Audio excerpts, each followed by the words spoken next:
Originally, why did you decide to go on this mission?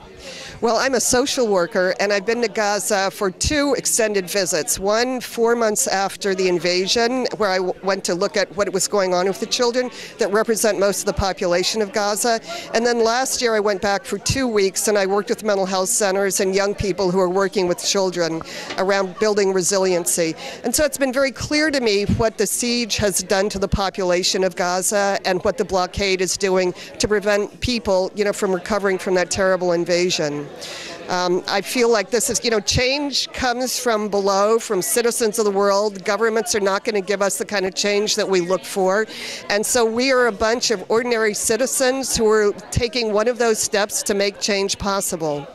Now, you were there once, and then maybe a year and a half later again. How did things look different, or is it the same? Well, the first year when I went, which was 2009, 4 months after the invasion, I was dancing the hokey pokey on the beaches with the children of Gaza. When I went back last August, I went to the border area with some Palestinians, and I was shot at by the Israeli forces. So, of course, this time I'm wondering about what this trip is going to be like for me. In terms of change, there's a lot of stagnation. The Palestinians living there are really rebuilding with rubble that they're grinding in their backyards and putting together with some kind of liquid, and that's filling a lot of the bullet holes and damage that's been done to the homes. So it's they're incredibly resilient, but they're making do with what they have available to them because there's no cement, nothing allowed in. Finally, just tell me something about yourself, your work background or family background.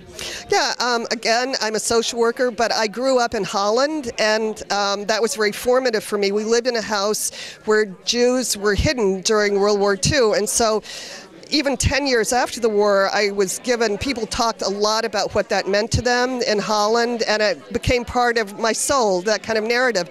So then in the 70s, when I started hearing about Israeli bulldozers bulldozing Palestinian homes, and especially children's arms being broken for throwing stones at the Israeli army, I just couldn't understand. It didn't sync with the kind of narrative or my experience. So in 2002 was the first time, in terms of my family, that I was able to go and see for myself. And I've been several times since. And clearly there's a huge power imbalance, and the oppression of the Palestinians has been ongoing. We also had a student from Gaza live with us for a year in Massachusetts, and it was a program sponsored by the State Department, and he went to our local schools. So I have a lot of personal investment in what's going on in Gaza. Well, thank you and good luck. Thank you. Thank you very much.